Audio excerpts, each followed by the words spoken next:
خاطرات زیاده شد، راست میگه. که 70 جا عزیزم تو یه نگاه ریز هم بکنی کافیه، حتی همون استاد رو هم نمیخواد بگی. استاد خودش با یک زیر چشمی نگاه کردن بهت 20 کیجی 25 میده. سلام رایس، چطوری؟ ما نبرستم خوش می‌بینید جدید و امروز بچه چند تا ویدیوی جدید از فاز دانشگاه و دانشجو و این چیزا براتون آوردم. به تخمم. قطعا میدونم دانشجوهای زیادی قراره این ویدیو رو نگاه کنن. آقا قراره یه بار برای همیشه بفهمیم دانشگاه آزاد بهتره دانشگاه دولتی. قراره تفاوتاشون رو توی این ویدیو با هم دیگه ببینیم. دمتم گرم. پیشنهاد میکنم این ویدیو رو تا آخر ببینی. علل خصوص آقا اگه دانشجو هستی دیگه حتما باید بشینی این ویدیو رو تا آخر ببینی. پس بدون هیچ معطلی بریم سراغ ویدیو. بریم سراغ این بانوی دانشجو. ما دانشگاه آزاد درس می‌خونیم، نفس کشیدن هم خوبیه.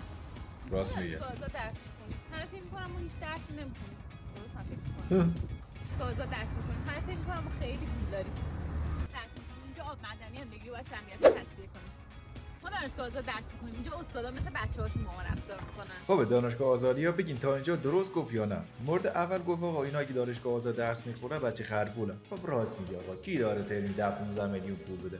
چی؟ دانشجوهای دانشگاه آزاد آقا واقعا آیا درس میخونید؟ من شنیدم حتی سر کلاس هم نمیرید، یعنی فقط روحتون اونجا حضور داره و استاد به روحتون حضور غیاب میده. حتی گاهن بچه شنیدم که سر جلسه امتحانم روحتون حضور داره. اینو دیگه نمیدونم آیا باید تکذیب کنم یا قبول کنم. شما تو کامنت ها بگید. بیکال برخی از اساتید دانشگاه من به کسی نهونیم نمیدم. کسی نهونیم نمیدم، شما خودتون من کسی رو نمیندازم، شما خودتون میافتی استاد لاشی رو حذف نمی کنم، شما خودتون حذف میشی. من اصلا نباید درس بدم، شما خودتون باید درس بخونی. یه کتاب بدونید اصلا درستون چی هست. وارز یک استاد کاملا لاشی. البته من نمیدونم بچه شما بگید علل خصوص دختر خانوما آیا دخترها میتونن از این اساتید هم نمره بگیرن یا نه؟ معمولا توی فاز نمره بگیری دخترها کارشون درسته، یه استاد میگن یهو یک تعدیل به 20 میشه گاهن. همچین چیزایی من شنیدم و دیدم. نمیدونم آیا شما هم شنیدین و دیدین. این پسرای بدبخت باید 9.5 تا بخوان 10 کنن، یعنی چند روز فقط این مالش های صبحگاهی رو انجام بدن، آخرش هم شاید 25 تا استاد لاشی بهشون نمره بده. به تخمم. وقتی ساعت 8 صبح معارف داری. از رفیق بعدیش باید یاد گرفت خاطرات زیاده شد، راست میگه. که 70 جا لاشی دیگه درس نبود سر صبح بذاری. ما همینجوری خودمون به زور یه بولدوزر انداخته زیرمون بلندمون کرده دانشگاه، بعد تو معارف برای میذاری. البته به معارف دوستان عزیز هیچ گونه توهینی خواهش میکنم نشود. توهانی هم نزدی کو دانشگاه آزاد با دانشگاه آزاد و دانشگاه دولتی. نمره هم که اومده بریم انتخابات کنیم. راست میگه. سلام بچه چطوری؟ آقا انتخابات کردی؟ امروز مگه؟ بابا من 2 تا از امتحانام مونده.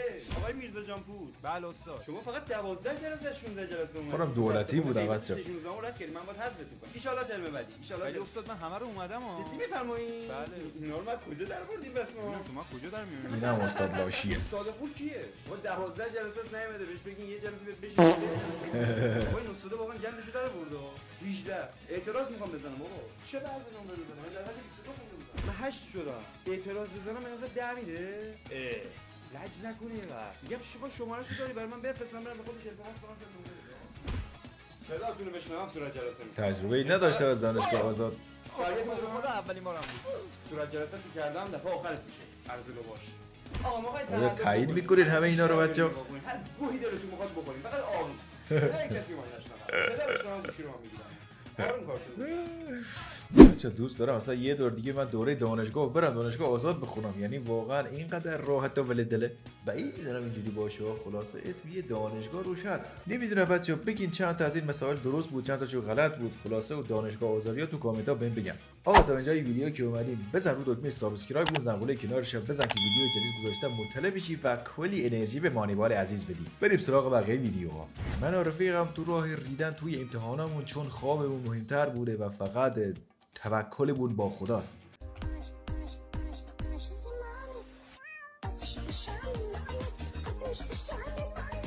این بشه منو گذاشته. راست میگه، ولی خب برای دانشجوی پسر بچه قطعا خواب مهمتر از امتحانه. هیچ چیز مهمتر از خواب نمیشه. من خودم که گاهن خیلی از امتحانا رو 1-2 ساعت مونده به امتحان میخوندم و خب میرفتم خدا رو شکر پاسم میشدم و نمیفهمم این دخترها 7-8 دور میخونن بعد مثلا آخر کار 1-2 نمره از ما پسرا بیشتر میشدن. شاید ما پسرا با خلوص نیت درس میخونیم که نمرمون اینقدر خوب میشد. این تو بچه جیب چون داد این کار را میکنه. راستی آهنگ بهشیمنم گذاشته بود، یه ویدیو راجع به بهشیمنم ساختم، اینجا لینکش میاد، بریم اون حتما ببینید.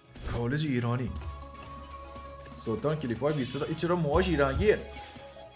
نصفش استقلالیه نصفش پرسپولیسی. نهضت سواد آموزیه. درست بگی اینا همه بالا 40 سال سنشونه. اینا رو از کجا پیدا کردی؟ تنها کسی که نقشش طبیعی بازی کرد میز بود. سریال غنچه های زخمی مناطق محروم. What is this Sam؟ شوگر مامیشه فکر کنم حتی. کالج مناطق محروم. من الان هیچی از این ویدیو نفهمیدم. شما یکی بهم بگه بچه‌ها داستان این کلیپ چی بود دقیقاً؟ من گوزپیچ شدم. حتی خود کریستوفر نولان هم نمیتونه فیلم به این گوزپیچ کنندگی بسازه. به تخمم. وضعیت درسی این ترم هم جوریه که فقط با گروگان گرفتن خانواده استاد میتونم پاس پیشم. عزیزم تو یه نگاه ریز هم بکنی کافیه. حتی همون استاد رو هم نمیخواد بگی. استاد خودش با یک زیر چشمی نگاه کردن بهت 20 کیچی 25 میده. اینجا دانشگاه آزاده. خب اینو تو ویدیو قبلی دیدیم. نمیدونم. اینجا دانشگاه آزاده. هم پول شهریه میگیم هم وقتی کلاسمون کنسل میشه ذوق میکنیم. اینجا دانشگاه آزاده. اینجا یه سرزمین جدیده. در 1000 تومان هزینه میکنیم. اینجا دانشگاه آزاده. تو کافه 30 تومن میگیرم. یه سری زیاد از خودشون میگیرن. اینجا دانشگاه آزاده. یکیشم تو بگم من الان رفتم تو چهرت شبیه یه شخصیت کارتونیه. بخشید قرار شد مانیوال آدم خوبی باشه. نمیدونم کلا دانشگاه آزاد مثل که خیلی بچه‌ها مثل پیش دبستانی میمونه. پیش دبستانی پولداراست به نظرم. حالا توهین نشه به اونایی که دارن دانشگاه آزاد درس میخونن. فوش بارون هم خواهش میکنن نکنین ها. در مقایسه با دانشگاه دولتی خلاصه میگم. من که خودم دانشگاه دولتی رفتم و دارم این چیزا راجع به دانشگاه آزاد میبینم. دارم در مقایسه با اون میگم. که بریم سراغ ترکیه بچه‌ها. ما ترکیه پزشکی اینجا برای خب هر چیزی که فکر کنین، از رقص و موسیقی تا غذا دادن به حیوانات توی محوطه دانشگاه تا غواصی و تحقیقات و تبادل دانشجویی، کلوب‌های مختلف دانشجویی هست که حین تحصیل میتونیم به تفریح هم برسیم. ما ترکیه پزشکی میخونیم و اینجا تقریبا همه زبان آلمانی بلدن، چون مهاجرت با آلمان برای تخصص یا کار کردن خیلی راحته، فقط با مدرک زبان ممکنه. ما ترکیه پزشکی میخونیم و اینجا یه چیزی هست به اسم اراسموس، یعنی حین تحصیل میتونیم یه قسمتی از تحصیلمون در حد 1 سال یا یه ترم رو توی اروپا بگذرونیم. ما ترکیه پزشکی میخونیم و سالی 1-2 بار دانشگاه کنسرت‌های رایگانی مثل این برگزار میکنه که به شما اصلا درس نمیخونی. ماشینا بچه ولی خب فقط پول داشته باشی میتونی بری کشور آزاد درس بخونی. یعنی فقط یه دونه دیپلم خشک خالی بگیری بقیه‌اش با پول حل میشه. حالا شما صرفا درس نمیخونید داری اونجا اشغال میکنی. یک سهم دانشگاه آزادی دیگه ببینیم. ما دانشگاه آزاد درس می‌خونیم. بله. قبل از اینکه نمرش بیاد انتخاب باید می‌کنی، بعد از اینکه اینو همتون گفتین قبول کردم ازتون. ولی خب شما انتخاب واحد هم نمی‌کردی همینجوری قبول بودی. موقعیت پایان امتحانات از خوبان دانشجویان وطنی. چشم.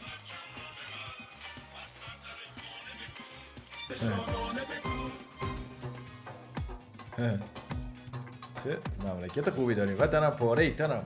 شما کجا درس میخونید؟ بگید منم بیام همونجا دوباره درس بخونم. بر اساس داستان واقعی. سلام استاد، ببخشید دیر اومدم. من درس تو حذف و اضافه برداشتم. بفرمایید بشینید. و تونست به واسطه اون فرانسه این جنبش حال کردی چجوری پیچوندمش؟ استاد منم نشستی من کنفرانس بدم. قطعا بچه این میفته. این رو نگاه کن، حتی مالش و بالش و حتی دختر بود بچه قطعا استاد این رو مینداخت. از طرز بیانش معلوم بود از اون استاد کثافت لاشی نمره نده هاست. خب برعکس ویدیوی امروز هم تموم شد. امیدوارم که کلی کیف کرده باشید. تو کامنت ها بچه راستی بهم بگید شما دانشگاه دولتی هستید یا دانشگاه آزادین، یا شاید هم حتی هنوز کنکور ندادید. و همینطور بهم بگید بیشتر دوست دارید راجع به چه موضوعاتی براتون ویدیو بسازم. دمتون گرم و تا ویدیوی بعدی خدا نگهدار.